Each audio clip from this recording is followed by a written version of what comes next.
Net. Cosa aspetti?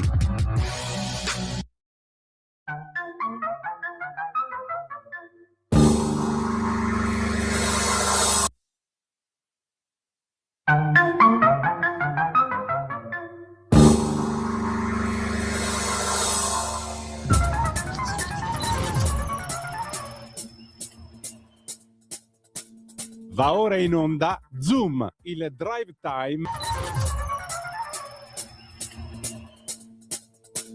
Va ora in onda Zoom, il drive time in mezzo ai fatti con Antonino Danna.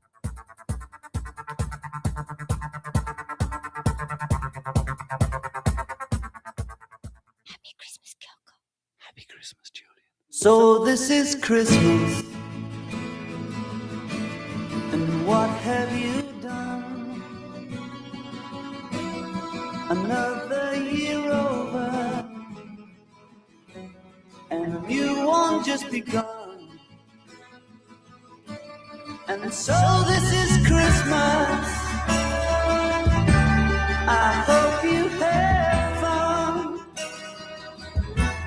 The near and the dear ones, the old and the young.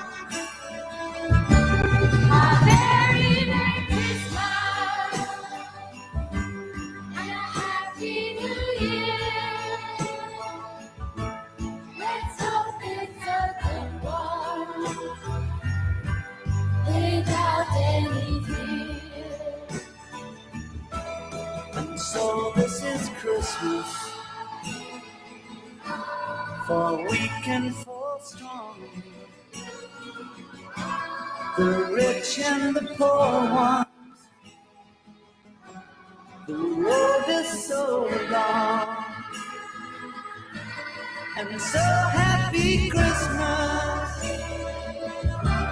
for black and for white, for yellow and red one. Let's stop all the fight. A very Merry Christmas and a Happy New Year. Let's hope it's a good one without any fear. So this is Christmas, and what have we done? Another year over, and a new one just begun.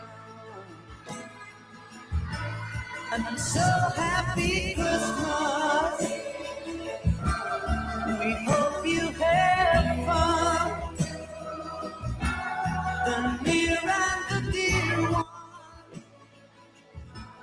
the old and the young.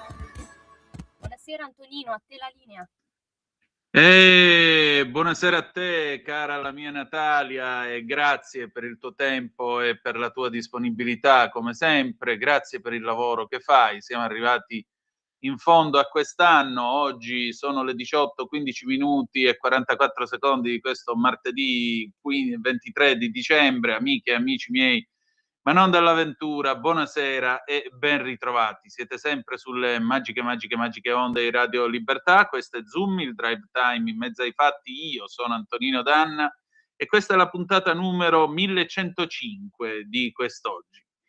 Abbiamo cominciato con John Lennon e Yoko Ono, Happy Christmas, War is Over del 1971.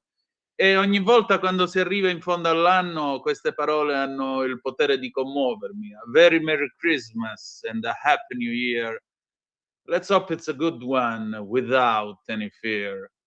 Un sentito buon Natale e un felice anno nuovo, speriamo che sia buono, senza alcuna paura. Ecco, Natale in fondo è la storia della nascita di un bambino, in questo caso molto speciale per noi cristiani, per noi cattolici, ma un bambino, che siate credenti o meno, è sempre un nuovo inizio, e quindi Natale ogni volta è un po' cominciare qualcosa di nuovo. Poi c'è la Pasqua, che è ricominciare qualcosa di nuovo.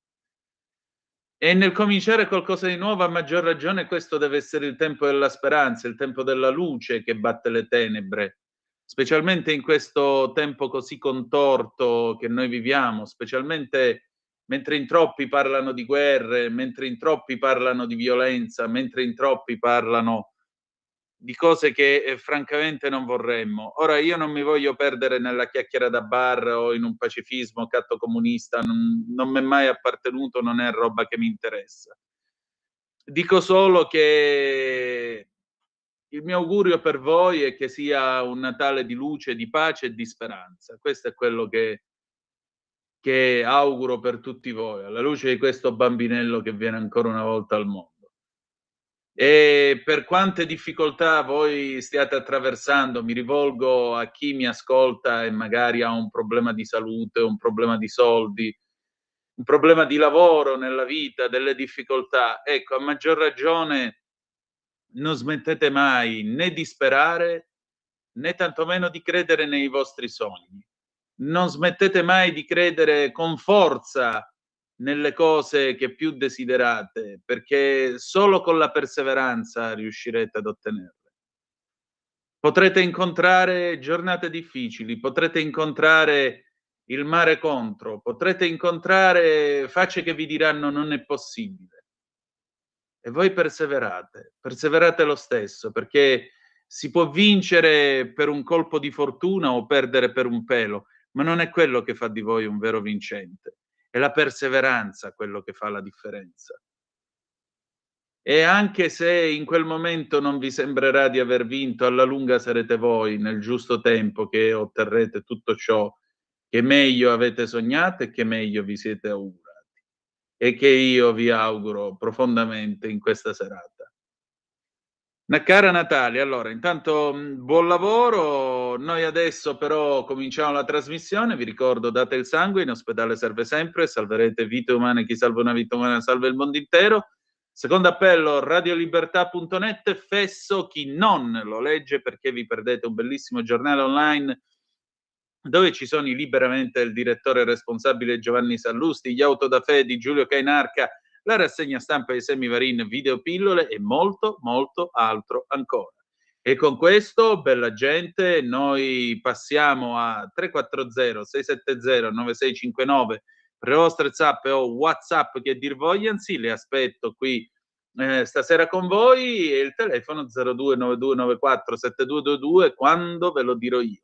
Ma adesso è giunto il momento di Qui Parlamento, il diritto al rovescio lo manderemo dopo le 19:30 e quindi ascoltiamo il senatore Romeo, capogruppo della Lega al Senato, che parla in occasione dell'approvazione della finanziaria che come sapete è stata approvata al Senato e adesso torna alla Camera per l'ultimo giro, si parla di un'approvazione entro il 30 dicembre prossimo. Natalia, Qui Parlamento, vai pure.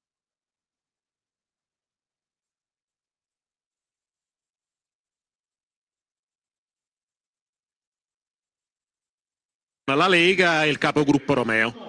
Ma cercando invece di mettere in mostra quelli che sono i risultati importanti che nella legge di bilancio sono contenuti. Inizio con un ringraziamento in primis al ministro Giorgetti, a tutto il governo per l'impegno dimostrato, per le difficoltà che si incontrano anche strada facendo, al presidente della commissione, ai membri della commissione bilancio, ai membri dell'opposizione, a tutto il Parlamento, che in questo caso possiamo dire ha fatto il Parlamento. Quindi che bello vedere il Parlamento che in qualche occasione comunque fa quello che deve fare e interviene per migliorare e, se volete, per correggere quelli che sono alcuni provvedimenti che vengono portati avanti. E alla fine, quindi, come dire, una manovra, l'abbiamo detto fin dall'inizio, l'ha detto il ministro, concentrata sull'attenzione e sostegno al ceto medio. I ceti più svantaggiati sono stati attenzionati negli anni precedenti. Qualcuno si dimentica che abbiamo reso strutturale il taglio del cuneo per fino a 7 punti sui redditi inferiori a 35.000 euro. Durante il governo Draghi, super incensato, si arrivava al massimo a 3 punti e non era strutturale. Quindi nulla è scontato da questo punto di vista. Quest'anno ci si è concentrato sui redditi fino a 50.000 euro, con la fascia ovviamente, con la seconda fascia della riduzione dal 35 al 33 dell'IRPEF. Quindi attenzione al ceto medio, attenzione alle famiglie, riduzione della tassazione, il tema centrale della sanità e i salari. E poi soprattutto io capisco che sia un po' uno smacco per gli eurolirici capire o vedere che un governo con un ministro leghista esce dalla procedura di infrazione. Voi ve lo siete sognati per anni. Io lo comprendo, perché poi anche Boccia, senatore, lei capogruppo. Lo dico, è un discorso di visione. Certo che oggi tiriamo le cinghie, ci mancherebbe altro. Ma la visione qual è? Se si vuole sviluppare la crescita, uscendo dalla procedura, saremo uno dei paesi che saranno più attrattivi a livello di investimenti. Arriveranno da noi e lì sì che potremo sviluppare determinate politiche e si apriranno degli spazi economici nei prossimi anni importanti. Motivo per cui voi l'avete capito e vi arrabbiate e saltate come dei grilli proprio per questo motivo. Questa è la verità, questa è la verità, la pura verità. Poi il fatto stesso che continuate a concentrarvi sull'iter, sulle procedure, dai, non scherziamo, qua c'è tanta gente che ha esperienza di manovre di bilancio.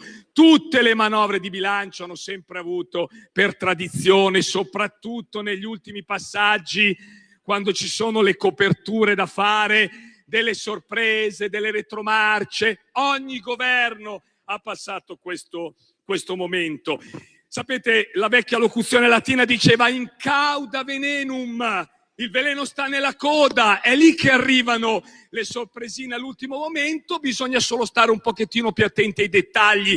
Questo è l'invito che facciamo al governo, perché è nei dettagli che si nasconde il diavolo. E noi siamo intervenuti perché come Lega non potevamo non contrastare l'ipotesi di aumento dell'età pensionabile, non potevamo, ed è quello che abbiamo fatto. Guardate, quello che conta, come ha detto il ministro, è il risultato finale. Voi potete raccontare tutte le narrazioni che volete, ma non è così. La gente ci vede in giro e qui non è questo Fornero, non Fornero, tante chiacchiere che ho sentito. E sapete cosa ci dicono? Mi fermano e mi dicono: bravi che avete bloccato l'aumento dell'età pensionabile. Questo dà la dimensione del risultato politico che abbiamo portato a casa. Perché vedete, è un po' come quando si gioca, un po' come nelle partite di calcio. Uno può dire, beh, insomma, non hai giocato tanto bene, abbiamo giocato un po' sulla difensiva, a un certo punto abbiamo dovuto fare un pressing un po' più alto, ci siamo esposti al contropiede, è intervenuto il VAR che ci ha salvato da una situazione pericolosa, ma alla fine il risultato l'abbiamo portato a casa, perché questo è quello che dovevamo fare e questo è quello che abbiamo fatto. Sì, è così. C'è la rivalutazione delle pensioni che abbiamo sempre fatto e sulle finestre le abbiamo tolte. Tutto il resto sono le solite bugie che vengono raccontate, ma ve lo posso assicurare io. Continuate con le vostre narrazioni, perché fuori il mondo reale pensa e dice un'altra cosa. E ve lo dice uno che sul territorio c'è e che con la gente parla. Quindi su questo potete stare tranquilli. Ma il risultato si evince anche da altri tipi di misure che nella manovra sono contenute. La sanità, lo diceva bene ieri il ministro Giorgetti, più di 6 miliardi quest'anno ci sono per la sanità rispetto agli anni precedenti, e una parte di questi soldi arrivano da dove? Arrivano dalle banche, grazie al pressing che la Lega ha fatto, perché non esiste da un punto di vista sociale, è ingiustificabile questi mega profitti e che nessuno ne tenga conto in una situazione difficile in cui il paese vive. Quindi, grazie a questo pressing, una parte di questi soldi sono andati a finanziare la sanità. E poi non so se ve ne siete accorti, questo è un problema vostro, non certamente nostro. Ringraziamo il ministro Giorgetti per averci dato nel decreto anticipi spazi di libertà, alias federalismo, per quelle regioni nel campo della sanità che hanno i conti in ordine e che potranno spendere queste risorse per abbattere le liste d'attesa. Questo è un grande passo significativo. Ma non c'è solo questo, il tema dei salari. Vogliamo dimenticarci sui salari che questo governo qualcosa ha fatto, a differenza di chi continua a parlare di salario minimo, ma quando ha governato non l'ha tenuto minimamente in considerazione? La detassazione del 5% per i rinnovi contrattuali è un meccanismo di incentivo fondamentale sul tema dei salari. Guardate, questo è un passo significativo, è un primo passo, ma significativo. È vero che l'Italia ha dei salari bassi, però posso dirvi anche una cosa: sapete perché questo è successo? Anche per colpa di chi continua a portare avanti la politica delle porte e dei porti aperti con l'immigrazione incontrollata che genera manodopera a basso costo.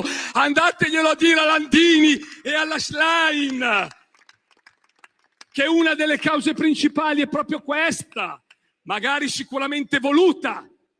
E poi dopo vengono qua a parlarmi di salario minimo. Andiamo a vedere quanti immigrati purtroppo vengono sfruttati da questo punto di vista. Non basta farli arrivare qua e poi mettersi la mano sulla coscienza, sono salvi, siamo a posto. No, poi quando sono qua qualcuno si dovrebbe anche preoccupare della vita che fanno. Non mi sembra che a sinistra siano molto attenti sotto questo aspetto. Abbiamo parlato della riduzione delle tasse.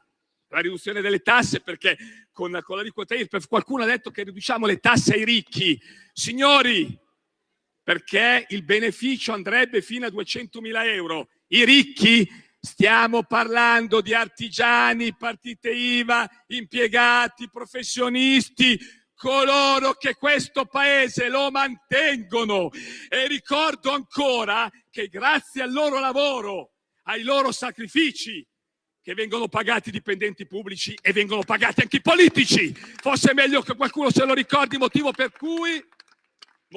cui se una volta gli si dà un segnale di beneficio, ben venga un governo di centrodestra che si è accorto di questo fatto. Ma comunque, per chiudere, mi avvio a chiudere, transizione 5.0 c'è, sì, è prevista, le risorse ci sono. L'iperammortamento allungato fino al 2028 come chiedevano le imprese? Certo, con l'acquisto di beni strumentali legati all'efficientamento energetico va benissimo ed è previsto nella manovra. Il piano casa del ministro Salvini non sono 10 più 10 milioni, sono 100 più 100 più 600 che già c'erano, quindi non raccontiamo le frottole ai cittadini italiani. Il caro materiali, anche questo sentito dalle imprese, le ZES, il PNRR da voi tanto adorato. E guardi, senatore Boccia, nel PNRR c'è una milestone che mi fa gioire. Questa milestone prevede che il federalismo fiscale venga attuato e per attuarlo ci vogliono i livelli essenziali delle prestazioni. Se ne faccia una ragione, se ne faccia una ragione. Si rivolga a me, Romeo. A meno che non voglia perdere 36 miliardi di rata del PNRR.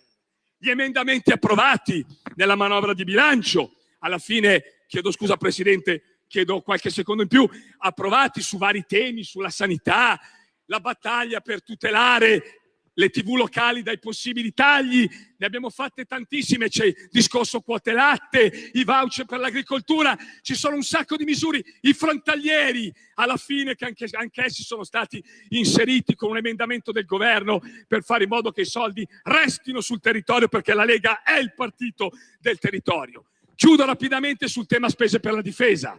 Certo che sono impopolari ma necessarie, ma le spese per la difesa per la Lega significano difendere i confini nazionali dall'immigrazione clandestina, assumere poliziotti e forze dell'ordine per garantire il controllo naturalmente del territorio, tutelare porti, aeroporti, gasdotti, oleodotti, infrastrutture strategiche, difendere l'interesse La prego di chiudere. nazionale. E mi avvio a chiudere, così come sul decreto Ucraina, il fatto che ci siano più aiuti civili, meno aiuti militari, è sicuramente un buon segno, tenendo anche conto di quello che sono i negoziati in corso di pace, che sono fondamentali mantenere. Per tutte queste ragioni, per tutti questi motivi, la Lega voterà a favore di questa manovra di bilancio, ringraziando il governo dicendo avanti, perché poi alla fine il tempo è sempre galantuomo. Grazie.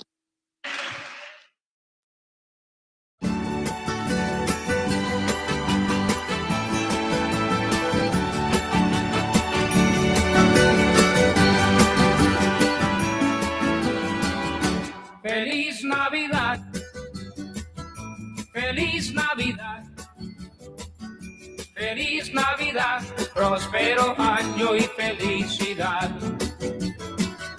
Feliz Navidad, feliz Navidad, feliz Navidad, próspero año y felicidad. I wanna wish you a Merry Christmas. I wanna wish you a Merry Christmas. I wanna wish you a Merry Christmas from the bottom of my heart. I wanna wish you a Merry Christmas. I wanna wish you a Merry Christmas. I wanna wish you a Merry Christmas from the bottom of my heart. Feliz Navidad. Feliz Navidad. Feliz Navidad, próspero año y felicidad. Feliz Navidad, feliz Navidad, feliz Navidad, próspero año y felicidad. I wanna wish you a Merry Christmas.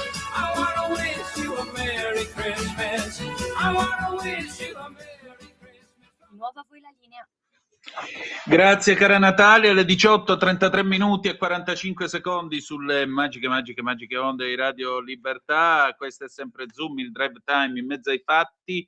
Antonino Danna al microfono con voi, ma da questo momento torna lui, il padrone di casa che arriva ogni martedì e che è il senatore Claudio Borghi per Scuola di Magia. Buonasera senatore. Pronto? Sì, senatore, noi ci siamo. Pronto? Natalia, proviamo a richiamare il senatore Borghi perché vedo che non ci sente, quindi tra l'altro credo sia in qualche aeroporto, giustamente, per cui è anche un momento un po' così. Vediamo un momento cosa succede.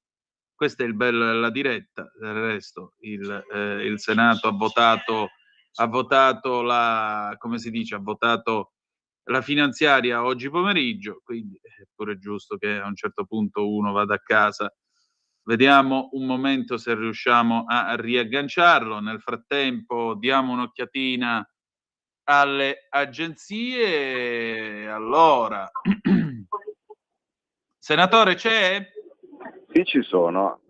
Diciamo che non mi aspettavo di sentirvi, proprio sono felicissimo di sentirvi. Credevo che avessimo ormai tirato giù la Claire. Io oggi, quando al Senato abbiamo chiuso con la legge di bilancio, ho detto oh che bello, adesso basta, almeno per 2 giorni non ci penso più. Ed ecco che arrivate voi a riportarmi alla realtà. Può essere che non mi sentite esattamente bene perché sono in metropolitana e sto andando a casa. Bene. Senatore, allora io le rubo 10 minuti, poi giuro che la lascio in pace, anche giorno 30, giuro che non la disturberò, ci ritroviamo poi con l'anno nuovo. Com'è andata? Vedo che l'ADN Cronos sottolinea una discussione o comunque uno scambio di vedute tra Giorgetti e Romeo alla fine della votazione, ma che è successo? Questo non lo so, si sono detti o similari. Intanto sono all'allegra fermata, vediamo, perché devo anche sport policlinico, ecco, devo stare attento perché sennò se parlare con voi poi dopo perdo la fermata giusta è un problema, perché significa che arrivo a San Cristoforo, sono su sulla bellissima metropolitana, quella nuova, la M4. Sì, la 4.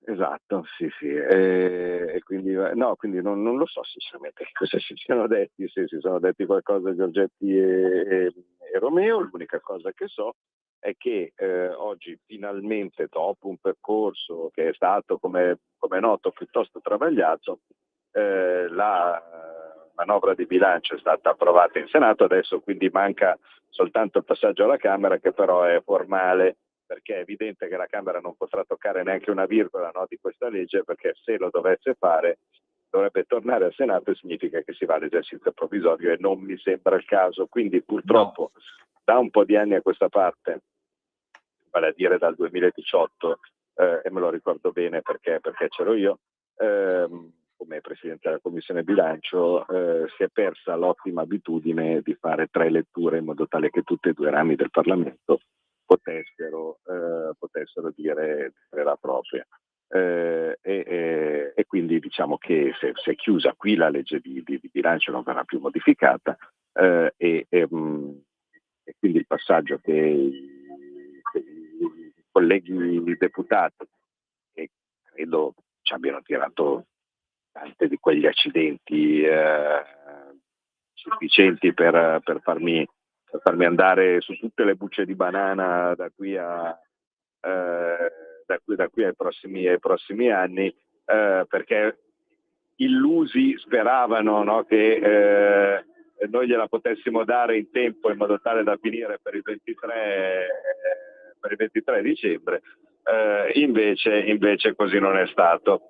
E quindi però si è chiusa, adesso quindi non si tocca più ed è tempo di bilanci. I tempi di bilanci, e credo sinceramente che siano molto molto positivi. Guarda, faccio così, scendo a vetra, così, eccolo qua, così evito di fare questi casini, perché di fianco poi c'ho 2 bambine che fanno un casino pazzesco, e quindi eccolo qua, aspetta un po'. Guarda che meraviglia. Eccomi qua, fuori dalla bellissima metropolitana, così adesso probabilmente vi sentite un pochettino meglio. Sì. Siamo tutti più contenti, e anch'io sono più rilassato e posso parlarvi bene della legge di bilancio. Una legge di bilancio che,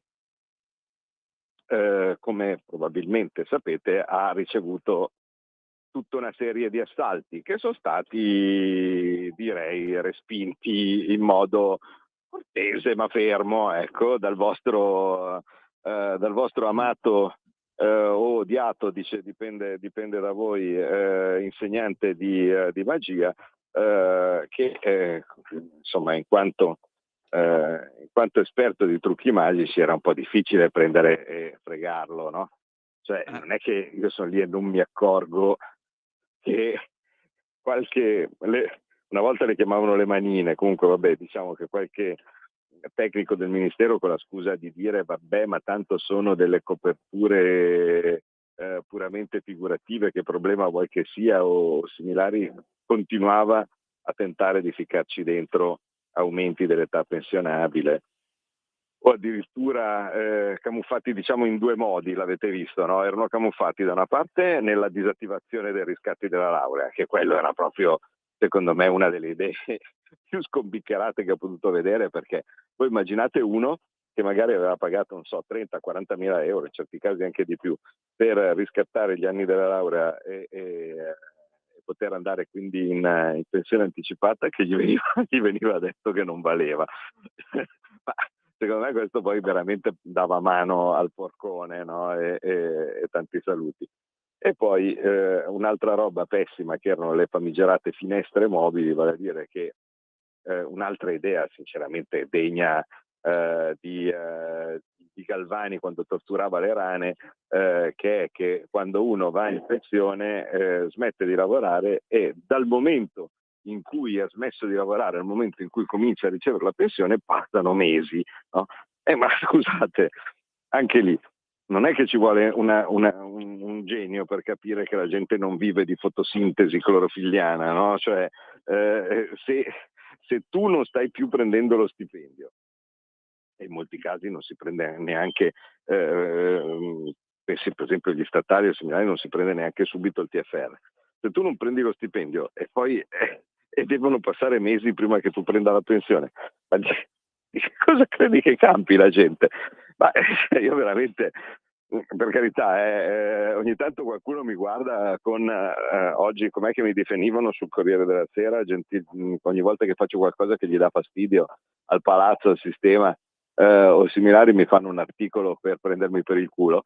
Oggi mi chiamavano guastafeste o qualcosa del genere. Ecco, ma Ma scusate, io sarò anche un guastapeste, ma un minimo, sarà forse che quando ho iniziato a lavorare facevo il fattorino, cioè non sono nato ricco, non sono nato benestante, di ragionamento uno dovrebbe farlo, ma com'è possibile pensare che uno possa essere felice di andare avanti 3, 4, 5, 6 mesi senza stipendio e senza pensione? Ma che No, ma arrivano i soldi soprattutto dal io cielo? vorrei capire da dove nasce l'idea di un provvedimento del genere.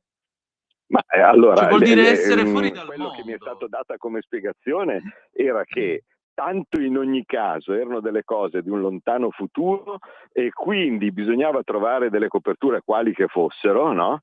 Perché tanto in ogni caso tutti sanno che ora del 2031, ora del 2032 succede di tutto e si cambia e queste cose possono essere cambiate.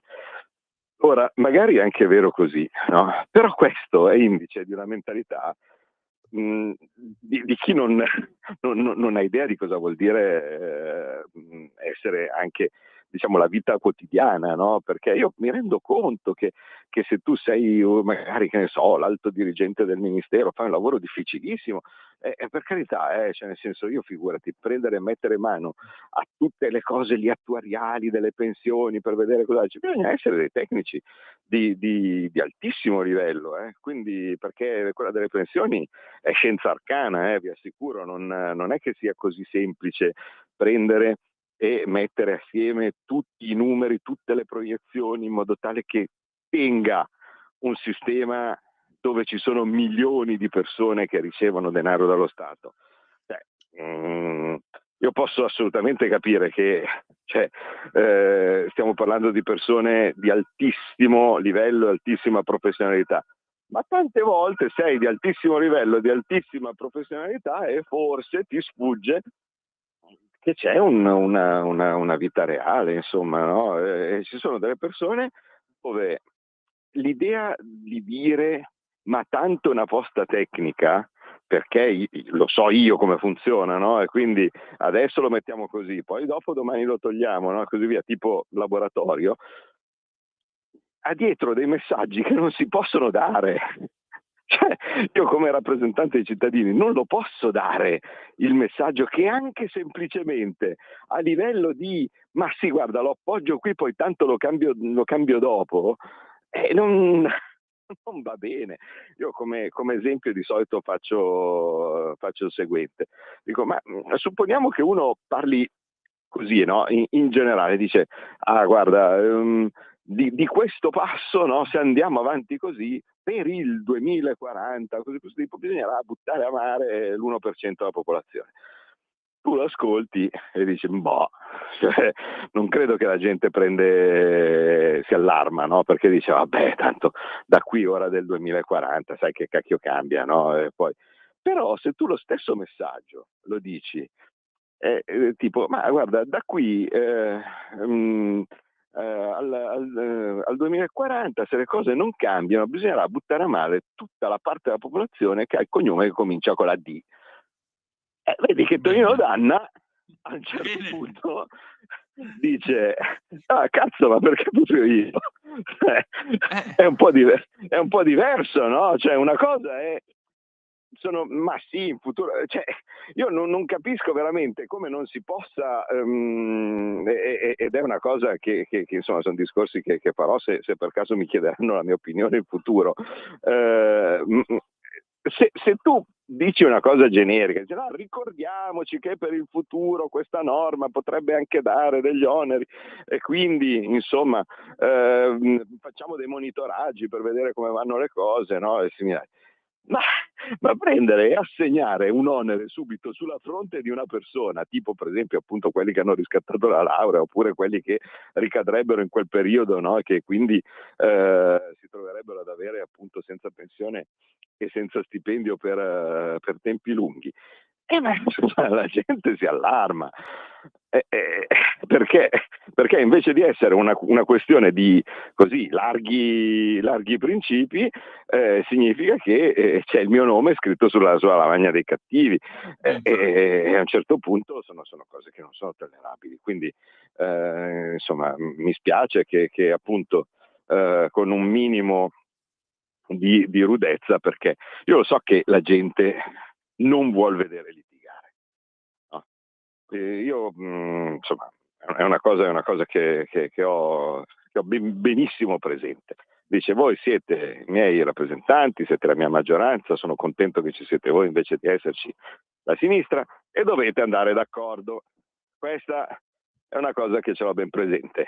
Però dall'altra parte ci sono anche, come dire, delle motivazioni tali per cui ti dicono: sì, ok, tu sei il mio rappresentante, ma devi tenere gli occhi aperti, perché se ci sono, nonostante tutto, delle cose che vanno in senso contrario rispetto a il motivo per cui tu sei stato messo lì, mi spiace, ma è il caso che ti faccia valere, ecco.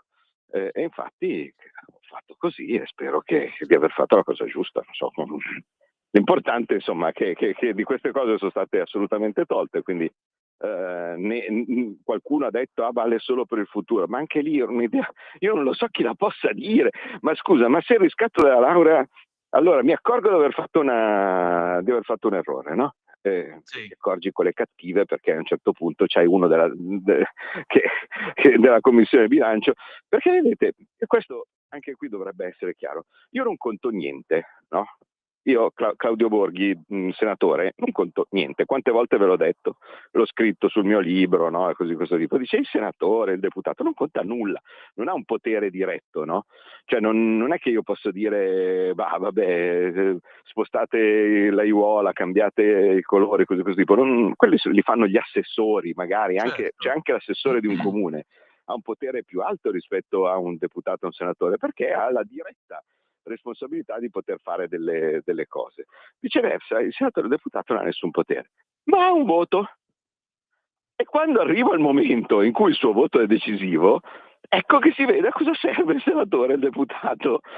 E quindi, cioè, dice: guarda, questa roba qua non la voto, e mo cosa facciamo? E vedi che magicamente si scopre a cosa serve la democrazia, si scopre a cosa servono i rappresentanti dei cittadini, e si scopre anche che cos'è la funzione di un deputato o un senatore, cioè che a un certo punto, se le cose non vanno bene o cose di questo tipo, può anche dire che non le vota. E io spero anche, diciamo così, avendo ricordato, no, questa possibilità, di avere un minimo migliorato anche la percezione del Parlamento, perché sennò altrimenti tante volte la gente si domanda che stiamo lì a fare, no? Ecco cosa stiamo lì a fare. Se facciamo bene il nostro lavoro, significa che possiamo anche ogni tanto dire dei no, e spero che insomma in questo caso si sia visto. Decisamente, Niente. decisamente. Per il resto comunque direi l'esito di questa legge di bilancio secondo me è positivo. Noi abbiamo alla fine una somma che mi porta a avere circa 7 miliardi in più in 3 anni del fondo sanitario. Quindi significa che ci sarà un miglioramento della sanità, e spero che si vedrà. E credo che fosse una delle necessità principali richieste ai cittadini. Sono tanti, 7 miliardi e passa nei prossimi 3 anni. Quindi io credo che sia, diciamo, ci sono delle cose che sono omeopatiche. Ecco, in questo caso credo che sia visibile. Credo che sia visibile anche il fatto che per le imprese, il fatto che ci saranno 3 miliardi e mezzo derivante da appunto la riproposizione di tutti i benefici per quella che si chiama, io odio questo sistema, ma almeno ci capiamo, la transizione 4.0, 5.0, Sì. insomma comunque sono tutte le possibilità che hanno le imprese di risparmiare sugli investimenti che faranno, e penso che sia utile. E poi ci sono 3 miliardi all'anno di taglio IRPEF. in totale, quindi sono 9 miliardi in 3 anni. Uno dice è poco perché alla fine se tu sono 300 euro all'anno, 400 euro, sì certo è poco, ma la somma è quella, è poco perché va su tanta gente, insomma su tanta gente sono 3 miliardi all'anno.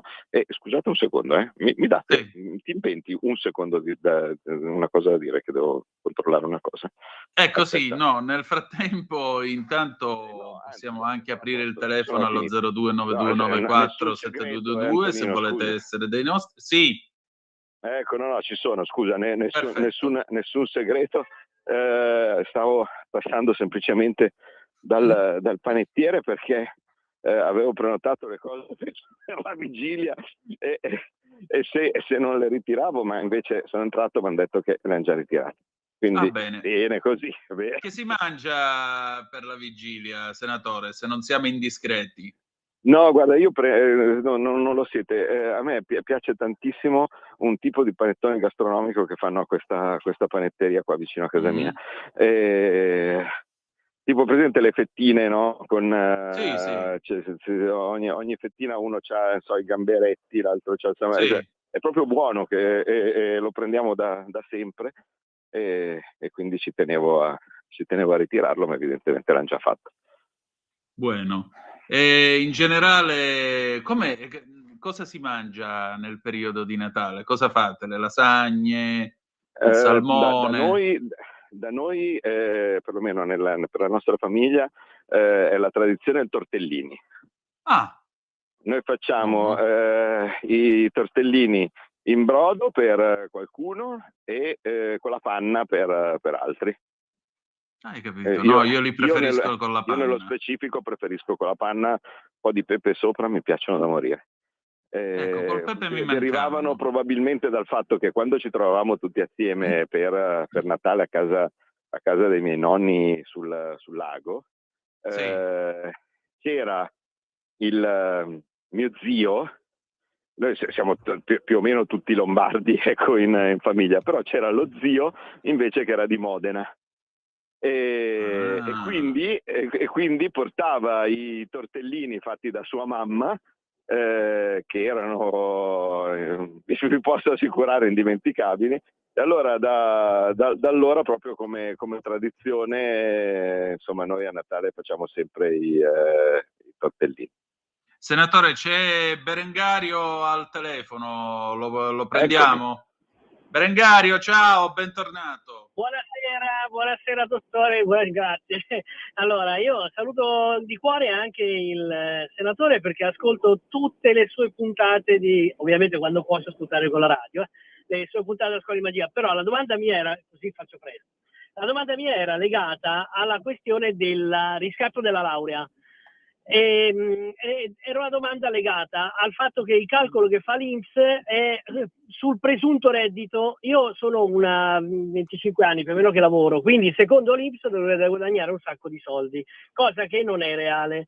Ora, la mia domanda è: perché l'INPS non fa fare il riscatto della laurea in base a una tabella fissa piuttosto che fare un presunto oppure semplicemente basarla sul reddito effettivo dichiarato? Perché non tutti i laureati poi diventano dirigenti d'azienda o quadri o presidenti di cose. Quello voglio dire, io come biologo più di tanto non è che riesco a cavare dal mio lavoro, e quindi era quello. E poi l'altra domanda era legata al fatto che quando uno acquista l'oro da investimento viene diciamo registrato, ma se io poi perdo il possesso regalandolo, che ne so, al nipotino che fa il battesimo, la monetina di oro da investimento, il mio nome rimane segnalato, il nipotino non posso dichiarare. A chi vado a dichiarare che ho regalato al mio nipotino che ha fatto il battesimo la sterlina o il marengo o quella roba là?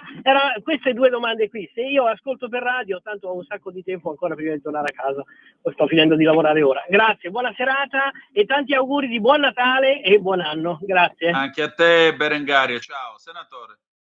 Che bello un biologo, vedi, che magari ci inventa qualcosa per farci vivere meglio. No, dunque, allora, la motivazione di quel riscatto che molti considerano esoso della laurea, e quindi tanto più esoso quanto più faceva incazzare l'idea di toglierlo, anche se uno l'aveva già l'aveva già pagato e ovviamente l'idea di dire lo mettiamo solo per il futuro che non serve più era ancora più sciocca, perché allora a quel punto semplicemente nessuno l'avrebbe più fatto, no? Non è che c'è la gente scema, dice allora io mi metto a spendere per il riscatto della laurea e poi dopo me lo fumano, e quindi è evidente che non ci sarebbe stato nessun introito dello Stato, allora non sarebbe stata una copertura come invece volevano far credere, no, ma sarebbe stato un altro buco. No, il problema deriva da questa discontinuità fra i sistemi pensionistici che c'è, cioè vale a dire fino al 96 il sistema era retributivo, dal 96 in poi è diventato contributivo. Quindi cosa significa? Significa che fino al 96 era, diciamo così, molto generoso e pensato per un sistema in cui le persone nel 99% dei casi, quantomeno per quello che riguardava i lavoratori dipendenti, avevano una progressione di carriera. Allora cosa succedeva? No? Cioè, tipo per esempio per mio papà, lui cominciava come impiegato di ultima, poi dopo c'erano gli scatti di anzianità, no? Andavi a guadagnare di più, poi diventavi magari funzionario se eri bravo o similari, e il sistema, dato che e finivi, quindi non so, metti che iniziavi guadagnando 1.000, no? Finivi la carriera guadagnando 3.000 e il sistema pensionistico retributivo era congegnato per garantirti quel 3.000 da lì in avanti. Questa era bella, cioè, oggettivamente era un bel sistema, cioè andavi in pensione bello giovane e con l'ultimo più o meno, insomma, una cosa parametrata con le ultime buste paga che avevi, che erano, diciamo, le più ricche, quelle della tua vita. Questo sistema, diciamo così, ha un piccolo svantaggio, tende a costare molto, perché alla fine oltretutto c'erano anche degli abusi, tipo gente che veniva strapromossa negli ultimi anni della sua vita con delle cifre clamorose, perché tanto così facendo poi metteva a costo, a carico della collettività, no? Questi super stipendi di fine carriera che venivano poi proiettati ab eterno, e in certi casi ab eterno e anche di più, perché poi non dimentichiamo che ci sono le reversibilità, quindi capita che a un certo punto poi dopo uno magari moriva, poi allora rimaneva la vedova, il vedovo e così via, e quindi proseguiva per veramente tanti anni, e quindi motivo per cui il sistema pensionistico costava tantissimo. Allora a un certo punto, dicendo guardate non ci si sta più dentro, per cercare di farlo in modo graduale,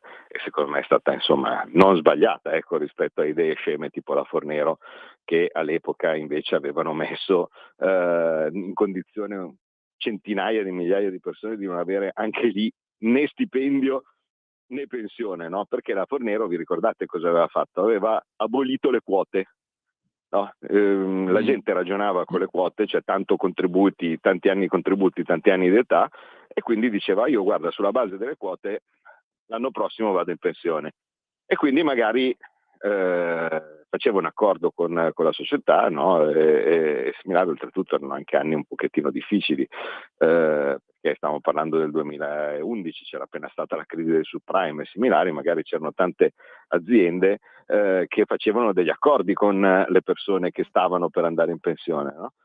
E questa così, no, si è svegliata la mattina e a un certo punto ha detto ma sono abolite le quote, si va solo con la pensione di vecchiaia. Risultato, sapete che c'erano delle persone che magari stavano 5 anni o 6 anni, dalla mattina alla sera, no, si ritrovavano senza, che pensavano di andare in pensione fra 2 mesi, invece si ritrovava che ci andavano fra 4 anni, no? E poi capite che quella era, diciamo, il danno della Fornero. Ma c'è già stato, questo mi serve anche per dirlo a quelli che dicono avevi promesso di cancellare la Fornero. Ecco, questa era la parte peggiore della Fornero, ma il danno ormai c'è stato, ed è stato fatto sotto il governo Monti. Non è che se io adesso cancello quella cosa cambia qualcosa, perché la gente con le quote ormai non ci fa più caso, affidamento, tranne, diciamo, casi che sono già oltre praticamente l'età normale pensionistica. Invece che cosa succede? Succede che la riforma Dini, quella del 96, per introdurre pian piano il sistema contributivo, vale a dire un sistema tale per cui tanto tu paghi e tanto tu ricevi, cosa che quindi evita assolutamente abusi, ingiustizie, il fatto che uno appunto si trova ad avere una pensione molto più alta e l'altro molto più bassa a parità di contributi versati, no? Perché semplicemente ha avuto una storia lavorativa differente. Ecco, si passa al sistema contributivo. Quello, il motivo, tutta questa roba serve, no, per raccontare perché costa ancora così tanto il riscatto della laurea, perché il riscatto della laurea va, per chi va in pensione adesso, va normalmente a pescare nel periodo in cui era ancora retributivo il sistema. Viceversa, ora i contributi che tu versi adesso con la tua vita lavorativa attuale sono nel contributivo.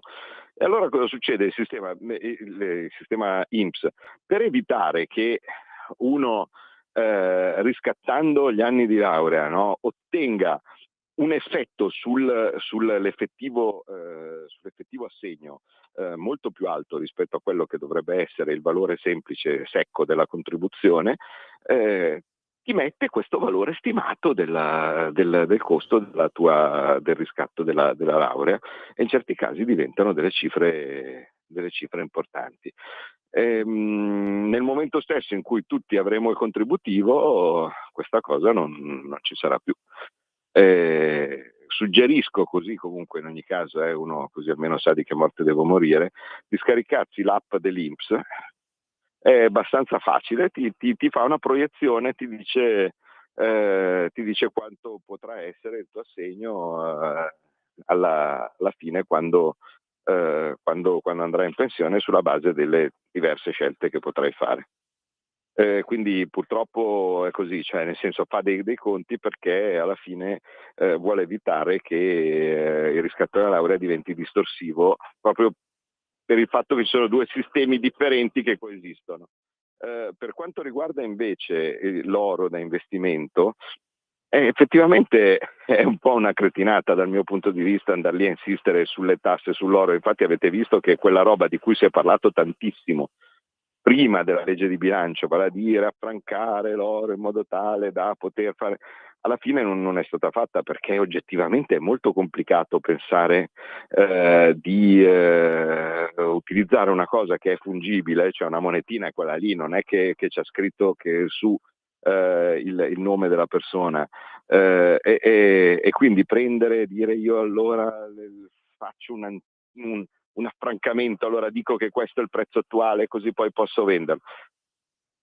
Io ero più contento quando si faceva il vecchio sistema, e quindi quando uno andava a vendere l'oro da investimento e non aveva il certificato di acquisto dell'oro medesimo, si supponeva un guadagno del 25% su cui si pagava la tassa del 26%. Quindi alla fine, per farla facile, il 26% del 25% veniva fuori circa il 5%, che era una roba secondo me tollerabile, ecco, come spesa. Adesso però è anche vero che l'amministrazione delle finanze sono lì e dicono, beh, ma scusa, ma perché tutti quelli che fanno investimenti di qualsiasi tipo devono pagare sulla parte di guadagno il 26%, e chi ha l'oro che sta triplicando, quadruplicando, quintuplicando, sestuplicando di valore,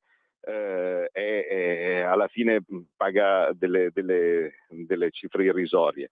E allora ha detto no, facciamo il 26% su tutto, perché tanto per la maggior parte dei casi l'oro è stato comprato, è stato regalato, e quindi è tutta plusvalenza, no? Quello che riceve.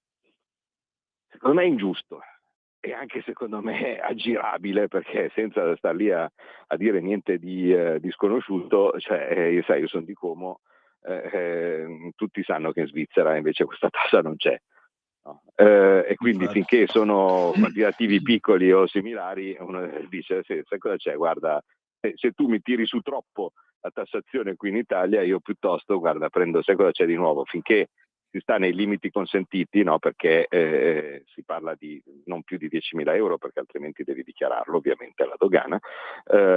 Allora a questo punto io sai che vado all'estero, ma è un gran peccato. Io cerco di spiegarlo a Leo, che è il vice ministro che si occupa di finanze, per adesso non ci sono ancora riuscito, confido di chiarirlo in futuro. Però al momento la situazione è che in assenza di un fogliettino che indichi a che prezzo tu l'hai comprato e su cui quindi calcolare la plusvalenza eventuale fra quanto tu l'hai pagato e il prezzo a cui poi dopo tu lo vendi, la tassazione è il 26%. E credo che la risposta sia quanto mai esaustiva alle domande del nostro amico. Senatore, allora, io direi che è ora di andare a casa e di passare un sereno Natale, quindi Grazie. ci ritroviamo probabilmente non il 6, ma il 13 di gennaio, niente di meno, perché il 13 gennaio è martedì, quindi Grazie avremo Antonino, modo... e comunque però ecco la domanda dello spettatore di prima che mi aveva fatto Sì. parlare dell'oro serve forse anche per ricordare, se non ci fosse stato ancora l'occasione, se qualcuno non avesse ancora visto il mio video L'oro del popolo, che è su tutti i canali della Lega e anche sul mio, insomma, è il post fissato in questo momento sul mio account di X, un video fatto diciamo grazie a Alessandro Morelli, che sta pensando di attuare un po' di più, di far girare un po' di più questi contenuti un po' innovativi, dove spiego questa innovazione importante che c'è stata nella legge di bilancio, in cui siamo riusciti finalmente, dopo anni di battaglie, a far dichiarare che le nostre riserve auree sono di proprietà del popolo italiano, perché c'era, come vi abbiamo già detto tante volte, qualcuno che stava cominciando a metterci gli occhi sopra. E invece in questo caso, contro tutto e tutti, perché avete visto che ci hanno provato in tutti i modi a fermare questa legge, e poi quando hanno visto che non arretravamo improvvisamente, ma non è poi così importante, non cambia niente, in fondo non cambia niente, così questo tipo, in puro stile Volpe Uva, ma è un risultato dal mio punto di vista importante, e secondo me ci accorgeremo in futuro, l'ho detto anche nella discussione in Parlamento, ci sarà un momento dove quello che abbiamo fatto sarà sezionato, no, da giuristi e così questo tipo, perché ci sarà un momento dove si capirà bene, secondo me, cos'è che l'importanza di ribadire la proprietà del popolo italiano delle riserve auree, perché sono convinto che questa è stata una cosa fondamentale, ma chi ci aveva gli occhi sopra, secondo me, non demorde, e quindi bisognerà fare sempre buona guardia. Molto bene, allora senatore, buon Santo Natale e soprattutto buon anno. Grazie a tutti, io sto lì sempre a fare la guardia, le pensioni, l'oro, finché sono lì, insomma, io, se qualcuno prova a mettere la mano, io azzanno, tipo, presente Barboncini, Sì. di Chihuahua, quando gli metti la mano troppo vicina. Esatto, Mordo. giusto così. Ancora auguri. Grazie, auguri a tutti, un abbraccio davvero a tutti gli ascoltatori, e anche a voi, ai tecnici, e a te, Antonino. Grazie, ciao. Grazie ancora di cuore di nuovo. E allora, per quest'anno abbiamo concluso con Scuola di Magia, ci ritroveremo appunto il 13 gennaio col senatore Claudio Borghi Aquilini, apriamo il telefono allo 029294 7222 se avete voglia di dire la vostra e se volete intervenire, o potete anche fare gli auguri di buon Natale, non è che ci sentiamo male se lo fate, perché noi questa puntata domani non saremo ovviamente in onda, dopodomani nemmeno, visto che è Natale, e poi ci ritroveremo il 26 Santo Stefano alle 10:30 del mattino, perché noi saremo in onda dalle 10:30 alle 12:30, quindi vi aspettiamo per Santo Stefano. Allora, andiamo a dare adesso una bella occhiata alle agenzie, andiamo a vedere che cosa succede nel mondo, in attesa di avere le vostre comunicazioni. Maurizio, cosa ci scrive il buon Maurizio? Ci fa tanti auguri anche a te. Andiamo a vedere l'ADN Cronos, la notizia di apertura, manovra, le misure del DDL da 22 miliardi, i pilastri e le novità. Dopo l'ok del Senato il testo ora passa alla Camera per il via libera definitivo. Giorgetti, tutto è bene quel che finisce bene. La decisione Lazio, mercato sbloccato a gennaio, Napoli e Pisa a saldo zero, il club bianco-celeste potrà tornare a fare acquisti nella prossima sessione. Ancora un'intervista al ministro Valditara, esclusiva dell'ADN Cronos. Stiamo rivoluzionando la scuola per rispondere alle sfide del futuro.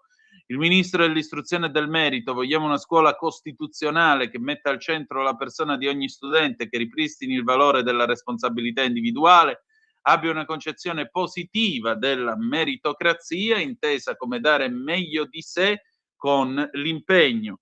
E poi ancora il caso Grillo Junior, i giudici dagli imputati particolare brutalità di gruppo. Ma abbiamo una telefonata, pronto, chi è là? Ciao, sono Marco da Settimo Torinese. Il nostro artista, come stai? Bene, bene, per quello che posso star bene, ma comunque va bene, dai. Volevo farvi gli auguri di buon Natale, anzi di un buon Santo Natale. Grazie. E quindi così senza ulteriori argomenti, perché meglio tacere. Ciao, parliamo allora. di mangiare, che cosa ti mangi per Natale? Allora, io sono invitato da mia cugina, quindi mi trovo con tutta la casa. Non so cosa faccia mia zia di menù, quindi sarà una sorpresa. Comunque penso ai piatti più tradizionali, con tanti antipasti, come si usa in Piemonte, e quindi vedremo, no? Comunque ci sarà da riempirsi e da mangiare anche per altri 3 giorni, mi sa, come al solito. Bene, mi piace molto questa cosa, mi piace molto. Dai, che è la cosa più importante. Sì, quindi tranquillo, sono in una botte de ferro, come si dice a Roma. Buono così. E quindi sono abbastanza tranquillo. Bene, compiaccio. Allora, buon Santo Natale anche a te e mi raccomando, buone mangiate. Va bene, penseremo a te e poi ci sentiamo il 26. Vabbè, certo, molto volentieri, grazie. Va bene, ciao allora, ciao. Di nuovo un'altra telefonata allo 0292947222. Pronto, chi è là? Buonasera, Lisetta, signor Tonino. Oh, cara Lisetta, ben trovata. Allora, mi dica tutto. Prima cosa, se non poi mi dimentico, tanti auguri a tutti gli ascoltatori, naturalmente di buon Natale e buone feste. Grazie. Ecco, io oggi voglio entrare su un campo minato, cioè il processo di Norimberga, signor Tonino, se non le dispiace, perché è stato girato anche un film, mi sembra, no? Sì, c'è il film nelle sale con Russell Crowe, sì. Ecco, allora, io dico nella mia testolina, nel mio mondo ideale, signor Tonino, i processi non servono. Peccato perché in quel 20 novembre del 1945, per la prima volta nella storia dell'umanità, i vincitori della seconda guerra mondiale, cioè mi sembra di ricordare l'America, la Russia, la Francia e l'Inghilterra, se c'è qualcosa di errato non fatto che correggermi, non mi offendo, rinunciarono alla semplice vendetta e, catturati i vertici del nazismo naturalmente, li inviarono a giudizio in quella Norimberga, dove tutto era incominciato con Hitler. Cioè una città completamente distrutta, dove per un segno del destino era rimasto in piedi solo il palazzo di giustizia, mi sembra. Il discorso di apertura del procuratore americano, secondo me, signor Tonino, merita una riedizione in tutte le scuole di oggi. Diceva sostanzialmente che se i reati contro l'umanità fossero rimasti impuniti, l'umanità non avrebbe avuto un futuro. La novità, secondo me, sta nell'aver introdotto durante il processo un reato che non era mai esistito prima, delitti contro l'umanità. E cioè si affermava il principio che, al di là secondo me, delle vicissitudini della guerra, la crudeltà e la sopraffazione non erano più giustificabili e la comunità umana riconosceva come inviolabile la dignità dell'uomo come bene assoluto e da tutelare sempre. E allora aggiungo, e vi dico questo, perché, signor Tonino, a distanza di 80 anni, la memoria di questo principio si sta perdendo e si arriverà ad una pace in Ucraina e in Palestina con un lavoro, secondo me, diplomatico che merita tacere le armi. Comunque resteranno nella storia i crimini di queste guerre. Se la cessazione, voglio terminare, delle ostilità sarà ottenuta a prezzo, secondo me, di assoluzione di questi crimini, allora il processo di Norimberga sarà stato completamente inutile. Tutto qua, io la saluto e buone festività anche a lei. Grazie. Allora, il processo di Norimberga in realtà la cosa più importante che ha introdotto è stata per questa volta, per quell'unica volta, la retroattività della legge penale, perché la legge penale non può mai retroagire. Venne fatta perché l'entità dei crimini commessi dai nazisti era tale da essere praticamente imprevedibile a qualunque legislatore. Detto ciò, dice, ma ci vuole un processo di Norimberga. Un processo di Norimberga a chi? A Netanyahu? A Putin? Netanyahu sta guidando il suo paese in una guerra contro un'organizzazione terroristica che ha usato il suo stesso popolo come scudo umano, fiancheggiato peraltro da gente che dovrebbe lavorare alle Nazioni Unite per garantire la pace nel mondo e che invece ha cominciato a parlare di genocidio sin dal primo giorno, perché l'ONU è un organismo ormai evidentemente antisemita. Per quanto riguarda la questione guerra in Ucraina, integra la fattispecie di genocidio, per esempio, la deportazione dei bambini, che è quello che hanno fatto i russi. Come si fa a processare Putin? Visto e considerato che la Corte Penale Internazionale sì, ha spiccato il mandato di cattura, eccetera, eccetera, ma questo non accade. Perché? Perché il diritto internazionale riposa sui rapporti effettivi di forza tra le nazioni. Lì a Norimberga c'erano delle nazioni che avevano sconfitto definitivamente la Germania. Qui cosa c'è? Questa è la domanda. Abbiamo altre due telefonate. Pronto, chi è là? Ciao Antonino, sono Marco da Mantova. Oh, maestro, che mi dici di bello? Intanto sicuramente non potevano mancare i miei auguri a te e alle persone a cui vuoi bene.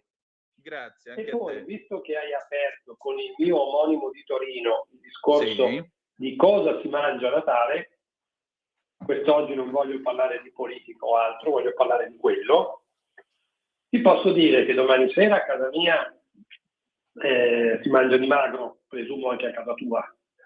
Beh, sì. E il tutto viene limitato a tortelli con la zucca, che poi è il piatto di Mantova, i tortelli con la zucca. Io mangerò mostarda e parmigiano, perché non amo il pesce, non riesco a mangiarlo purtroppo. Io vi voglio bene, ma mi sta venendo fame, sappiatelo. Mia moglie invece, mia moglie, mia madre e la figlia di mia moglie invece mangeranno a base di pesce, probabilmente baccalà, alici marinate, queste cose qua. Invece poi si aprirà il dolce tipico di Mantova, che è l'anello di Monaco. Sì. Lo conosci? Non penso. Come no? Sì, sì. Bene, sono contento. Mentre domenica, allora sì, domenica mangeremo gli agnolini in brodo, con dentro carne di maiale, carne di manzo, eccetera, e poi ci sarà la faraona ripina. Il tutto ovviamente condito con dell'ottimo vino. Ad esempio domani sera apriremo il Cartise, che è un bianco, diciamo una varietà del Prosecco, No, una volta all'anno ce lo consentiamo perché non è un vino da supermercato, per capirci. Direi. E mentre domenica apriremo probabilmente, visto che c'è la carne, apriremo un rosso, probabilmente il classico rosso lambrusco. E dopo il panettone classico, però noi mangiamo il panettone classico. Eccellente. Ma, fine, questo è quanto. E allora tenevo a farti gli auguri e adesso lascio spazio agli altri e alle grazie a te. Notizie. Di nuovo a te e a tutti quanti coloro che ascoltano questa meravigliosa radio, meravigliosa perché dà tante possibilità di conoscere e di sapere. Grazie a te, un abbraccio grande. Abbiamo un'altra telefonata, pronto, chi è là? Pronto Antonino, buonasera, sono Alessandro da Bologna, tanti cari auguri. Tanti auguri, che si dice da quelle parti? Ma si sta bene, rimango nel tema di Marco da Mantova. Allora, domani sera pesce e poi invece il 25 a pranzo tortellini in brodo. A me piacciono anche alla panna, anche se molti bolognesi inorridiscono, e poi il lesso alla bolognese. E questo cosa c'è nel lesso alla bolognese? Sì. E non potevo esimermi dall'esprimere appunto i miei auguri a te, agli ospiti, a tutti gli amici da casa che ci seguono, e quindi un abbraccio a tutti. E poi ti volevo dire che quando passi da Bologna io ho sempre un pranzo da offrirti. E io ti ringrazio. Dunque, aspetta un attimo che sto vedendo qua il menù di un ristorante bolognese a Roma. Dal Bolognese sto leggendo. Dal Bolognese. Praticamente nel lesso bolognese vediamo cosa vedo. La carne viene messa in pentola in acqua fredda per avere un brodo più intenso e sostanzialmente cosa c'è? Tagli di carne possono essere gli stessi: manzo, vitello, gallina e maiale. Ma c'è la salsa verde? Sì, c'è la salsa verde, sì, la salsa verde è d'obbligo, A me piace il lesso senza il maiale e anche il brodo senza il maiale, perché è un brodo molto saporito, molto buono, un po' meno grasso, che si accompagna benissimo con i tortellini, con i passatelli, con tutti i piatti della tradizione bolognese in brodo, insomma. Buono, molto buono, molto buono. Poi invece ci sono dei progetti già per il 2026, però insomma di quelli parleremo più avanti, perché mi sto adoperando all'interno di una ONLUS, di una fondazione per le persone con disabilità, dai bambini alle persone più anziane, insomma alla terza età. E quindi addirittura faremo un evento con il ministro Locatelli e sarai assolutamente, lo saprai molto in anticipo. Molto bene, avremo modo di parlarne, dai, non ti preoccupare. Benissimo. Siamo a disposizione. Grazie ancora. Grazie a te. Buon Natale, fratello. Grazie. Ciao. Bene, le 19:24 minuti e 50 secondi, però telefonate, parlate di mangiare, a me poi esplode, scoppia una fame che non ci voglio nemmeno pensare, ma fate bene, del resto è Natale, quando è che si mangia se non a Natale? Poi, per carità, vi prego, ecco, che non ci sia tra di voi quello che puntualmente, mentre ci si siede a tavola il santo giorno del Santo Natale, e uno è lì che guarda il piatto di lasagne o i tortellini o quello che volete voi, puntualmente dice: alla dieta pensiamo lunedì. Ecco, questo è il modo migliore per distruggere qualsiasi passione, qualsiasi cosa, cioè veramente mangiare è un rito, mangiare è come il sesso, come fare l'amore, non si può per nessun motivo interrompere un'emozione. Se uno, mentre si sta sedendo a tavola e sta per mangiare, arriva quello, ma poi ingrassa. Ma vaffanculo, va. Cioè, insomma, ma dico io, ma è modo per distruggere un'emozione del genere, dopo che uno lo aspetta tutto l'anno? Ecco. A proposito, ma voi panettone o pandoro? Perché c'è un dibattito, insomma, tra chi è favorevole al pandoro e chi è favorevole al panettone. Vi posso dire la verità. Natalia, una domanda. Tu sei panettone o pandoro? Panettone. Ah, Dio ti benedica, ragazza. Cioè, veramente, ora parliamoci chiaro. Io il panettone è almeno dall'inizio degli anni 90 che non lo voglio più vedere nemmeno dipinto, per un motivo molto semplice. Il panettone è ipocrita, diciamocelo, il panettone, scusate, il pandoro. Il panettone mi piace, il pandoro no. Il pandoro è ipocrita. Spiego perché. Perché il pandoro vive sull'illusione. Cioè, cosa fa il pandoro? Voi lo comprate, no? Andate a casa, siete con la vostra famiglia, siete con chi vi fa piacere stare, e cosa fate? Aprite lo zucchero a velo, magari dopo averlo tenuto sul termosifone a scaldare perché il burro si deve sciogliere, insomma, tutta quella liturgia lì, ci mettete sopra lo zucchero a velo, date quella bella scossa alla busta di plastica, sperando, io ho sempre sperato che non esplodesse, perché se esplode Dio solo lo sa cosa combina poi sulla tavola e sui presenti, ma comunque, quindi già quello, ma poi qual è il fatto? Che il pandoro è la fettina che tu ti mangi lì ed è più il sapore dello zucchero che il resto, perché poi parliamoci chiaro. Nei giorni successivi cosa fa lo zucchero? Lo zucchero, che è in fingardo, viene assorbito dentro la crosta, diciamo la pelle esterna del pandoro, no? E il pandoro alla fine si rivela per quello che è, un enorme pezzo di pan di Spagna.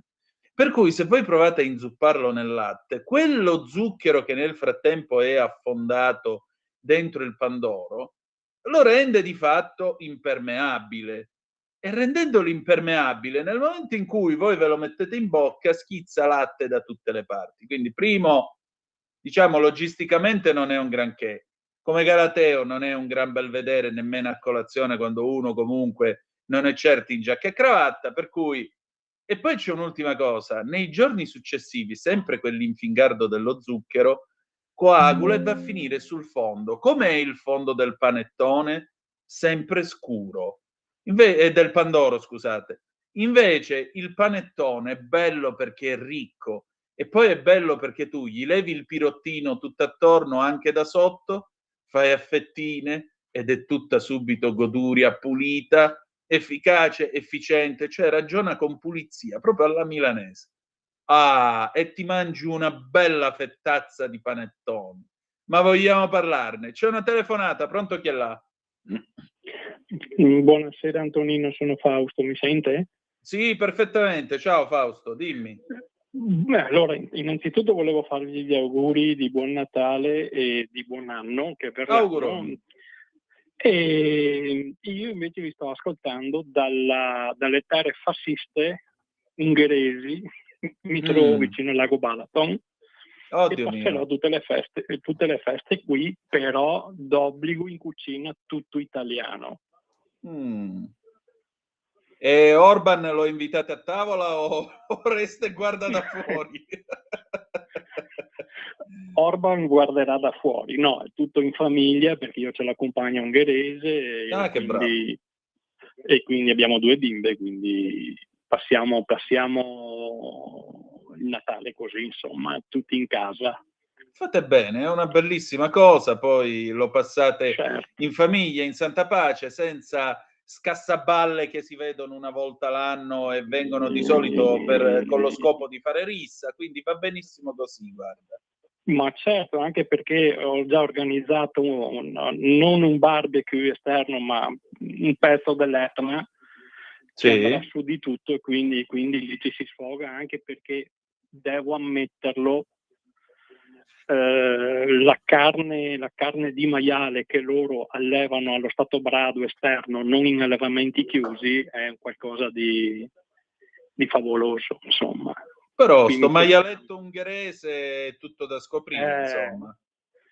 Sì, come il salame con la paprika dentro, che è una cosa mondiale. Buono. Casomai ti ricordassi, l'indirizzo della radio è via Bellerio 41, mi raccomando, Ma io quando 20146 vengo Milano. a parcheggiare magari fuori Milano alla Montagnola, faccio una deviazione magari con la metropolitana, andando dal senatore Borghi magari a qualche incontro. Buono. E ci potremo sentire. Va bene, io chiudo per lasciare spazio agli altri e le auguro ancora buone feste. Auguroni carissimo a tutti voi, grazie. Allora, adesso pausa e torniamo con Luciano Pavarotti ad Este Fideles del 1978 e poi il telefono continua ad essere aperto allo 02 9294 7222. A tra poco.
Grazie Natalia, questo era l'immenso Luciano Pavarotti con Adeste Fideles del 1978, invece avevamo mandato in onda José Feliciano con Feliz Navidad del 1970 prima di parlare col senatore Borghi. Un'altra zappa che arriva da Luigi da Treviso al 340-670-9659. Alla vigilia di Natale da noi si mangiano i bigoli in salsa, piatto di magro per eccellenza. Buon Natale a te Antonino e a tutti i tuoi colleghi di Radio Libertà. Buon Natale a te caro Luigi. Ma sbaglio, tu quest'estate mi avevi mandato la fotografia del piatto di pasta che ti eri fatto, del piatto di spaghetti, altissimi livelli. 0292947222, pronto, chi è là? Eccomi, Michele Caruso. Ciao Michele. Bonsoir à tout le monde, un saluto noblesse oblige, madame, monsieur, comment ça va bien? Ladies and gentlemen, welcome su Radio Libertà, le magiche onde di Radio Libertà, la Talk Radio, Zoom, il drive time in mezzo ai fatti e direi anche un bel Merry Christmas and Happy New Year, perché adesso ci si risentirà dopo le festività natalizie, è vero? Praticamente sì. Ecco, e allora auguro a te, a tutta l'equipe e agli ascoltatori di Radio Libertà un sereno Natale e un felice anno nuovo da parte mia, Michele Caruso. Grazie. Beh, oddio, saremo in onda anche 29 e 30 di dicembre al solito orario, quindi no, avremo ancora qualche appuntamento, non ti preoccupare. Comunque auguri anche a te, Michele. Delle festività, e allora ci sarà la possibilità di ospitare ancora qualche mio editoriale. Vado? Vai. Il punto di Michele Caruso. Se mi fate fare l'interrogatorio, tanto sapete che parlo a ruota libera, parlerò anche dell'interrogatorio, faccio conferenza stampa, lo ha detto a telecamere, accese con i riflettori puntati su di lui, fotografi e cronisti, Fabrizio Corona, il fotoreporter che più volte è stato indagato ed anche a cui sono state inflitte delle pene di condanna nelle carceri per dei reati commessi a livello di paparazzate, tra virgolette, mi si passi la locuzione. Arrivando in ritardo di mezz'ora al quarto piano del Palazzo di Giustizia milanese, così per essere interrogato durante il medesimo interrogatorio, da lui richiesto nell'inchiesta che lo vede indagato per revenge porn, che è un reato tout court, severamente perseguito dalla legge, sulla base del già accusa di denuncia del giornalista e conduttore televisivo Alfonso Signorini e il lodo di Signorini. Una querela presentata dopo che nei giorni scorsi l'ex re dei paparazzi, attraverso questo format falsissimo, che fa il verso a verissimo di Silvia Toffanin, la compagna della presidente di Mediaset, figlio del cavaliere Silvio Berlusconi, ha accusato in sostanza Signorini di aver portato avanti un sistema di favori sessuali richiesti, questa è la versione dell'ex agente fotografico, ad alcuni partecipanti del Grande Fratello, da lui diretto e condotto, o a chi aspirava ad entrare nell'ormai famosa casa del tubo catodico. Corona ha assistito nell'interrogatorio davanti ai PM dall'avvocata Cristina Morrone, ha trasmesso ieri sera una seconda puntata in cui era presente l'ex concorrente del GF VIP, edizione del 2021-22, Antonio Medugno, modello e TikToker, il quale in sostanza nel programma dell'ex agente fotografico Corona ha parlato di presunti abusi che avrebbe subito da parte del conduttore TV. Con l'analisi dei dispositivi informatici e i sequestri probatori nelle perquisizioni di sabato a carico di Fabrizio Corona, gli investigatori della polizia postale, coordinati dalla giunta Letizia Mannella e dal PM pubblico ministero Alessandro Gobbis, hanno acquisito anche altre foto e video non ancora mandati in onda nel suo programma su YouTube. L'obiettivo di Corona stavolta è trasformare l'ennesima inchiesta nei suoi confronti in qualcos'altro che lui, così dice, vuole contribuire a svelare, che chiama il Me Too italiano. Insomma, c'è tutto un prezzo da pagare alla fama per quanto riguarda il fotoreporter. Vado a concludere, bisogna recuperare immagini o video sessualmente espliciti che sarebbero stati diffusi illecitamente, come denunciato il PM da Signorini, le cui dichiarazioni sono già finite agli atti dell'inchiesta. Corona aveva mostrato infatti immagini e chat private tra il conduttore e l'ex concorrente del GF VIP Medugno. Qualora arrivassero denunce su presunti abusi o altre ipotesi di reato, gli inquirenti dovranno valutare anche questo profilo di indagine per ricostruire nel dettaglio tutta la vicenda. Già nei giorni scorsi Corona aveva parlato di più di 50 segnalazioni di ragazzi che hanno subito approcci molesti da parte di Signorini, e ieri aveva aggiunto, vediamo domani dopo la puntata chi sarà il vero indagato. Ecco un tuo pensiero, perché il lodo Signorini veramente fa scalpore, e qualora ci fossero dei riscontri di realtà di quanto accaduto, sarebbe veramente grave e vergognoso per un personaggio che è stato anche direttore di giornale come chi, Alfonso Signorini. Da Michele Caruso, grazie, buona serata e ancora un sereno Natale a tutti. Tanti auguri. Lasciamo lavorare i giudici e vedremo che cosa verrà fuori. Va bene, Natalia, se sei pronta, alle 19:39 minuti e 55 secondi è giunto il momento di qui Parlamento, del diritto e rovescio di Pierluigi Magnaschi, e andiamo.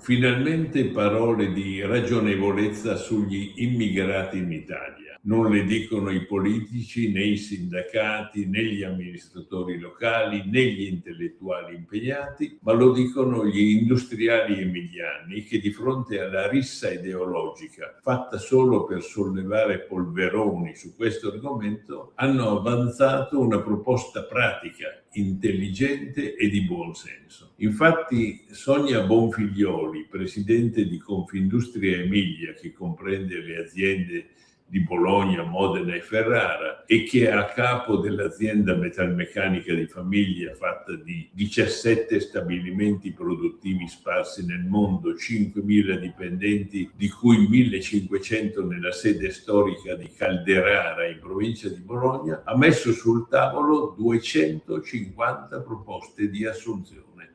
In base a questo progetto, i migranti dei centri di accoglienza in corso di espulsione che accettano di fare un corso di formazione professionale e lo superano, saranno subito assunti con benefici per loro, per l'azienda e per l'intero paese, che in questo modo accresce il PIL senza nessun onere pubblico aggiuntivo. Semplice, no? Chissà perché non lo si è fatto sinora. Perché? Per il motivo molto semplice, perché se no tutto un mondo che vive di accoglienza varia ed eventuale come fa a campare? Invece il lavoro redime, tra l'altro, integra, fa bene alla salute ed eventualmente nel momento in cui scegli di tornare al tuo paese, torni con un lavoro che hai già da parte e con cui puoi andare a migliorare la situazione del tuo stesso paese da cui sei venuto, per esempio. Così per dire, ma naturalmente noi siamo brutti e cattivi e quindi anche queste cose che sembrano di buon senso sono brutte e cattive. 0292947222, abbiamo ancora 3 minuti per salutarci, oppure 0292947222 e possiamo leggere anche le vostre zappe o WhatsApp che dir vogliansi. Raccontateci un po' questo Natale mentre chiudiamo questa parte, insomma, della nostra puntata. Diamo qualche altra occhiatina all'ANSA, vediamo un po' che cosa succede nel mondo. Vediamo un poco di aprire la pagina ansa.it. Stasera anche il computer sente che è quasi Natale, vabbè, è giusto pure così. Allora, ansa.it, stiamo aprendo e vediamo un po' che cosa c'è di nuovo questa sera nel mondo o quantomeno nel nostro paese. Anche l'ANSA apre con il via libera alla manovra 22 miliardi, ok del Senato dopo le tensioni, Giorgetti fatto l'impossibile. Guerra in Ucraina, Putin lancia l'offensiva di Natale, pioggia di missili russi, lo scandalo Trump 8 volte sul jet di Epstein, una volta c'era una ventenne, diffusi oltre 11.000 documenti. La famiglia nel bosco, il tribunale dei minorenni conferma i bambini restano nella casa famiglia. Kasparov torna nel mirino di Mosca, arrestato in contumacia. E poi ancora abuso di posizione dominante, l'antitrust sanziona Ryanair. Abbiamo una telefonata, pronto, chi è là? Pronto? Sì. Pronto, Nicolò da Padova. Ciao Nicolò. Ciao Antonino, ciao.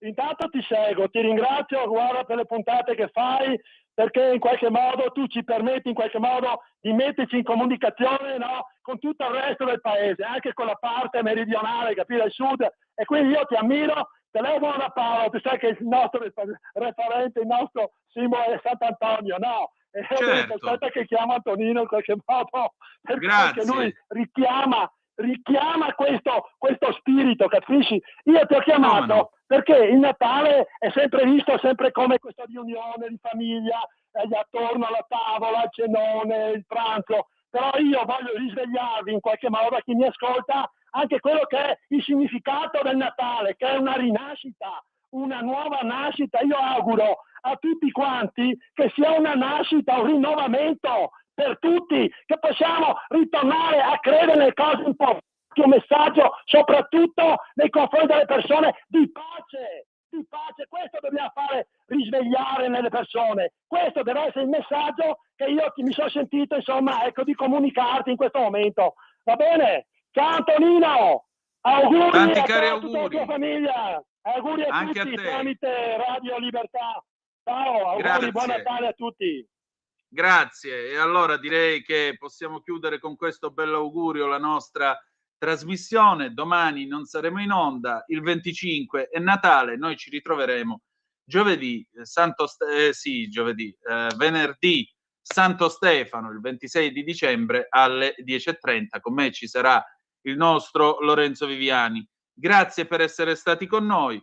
Dio vi benedica e che sia un buon Santo Natale nella gioia e pace di questo bambino che nasce. Ci salutiamo con gli Zampognari di Sardegna, Tu scendi dalle stelle. E ricordate che the best is yet to come, il meglio deve ancora venire. Vi ha parlato Antonino Danna. Buon Natale.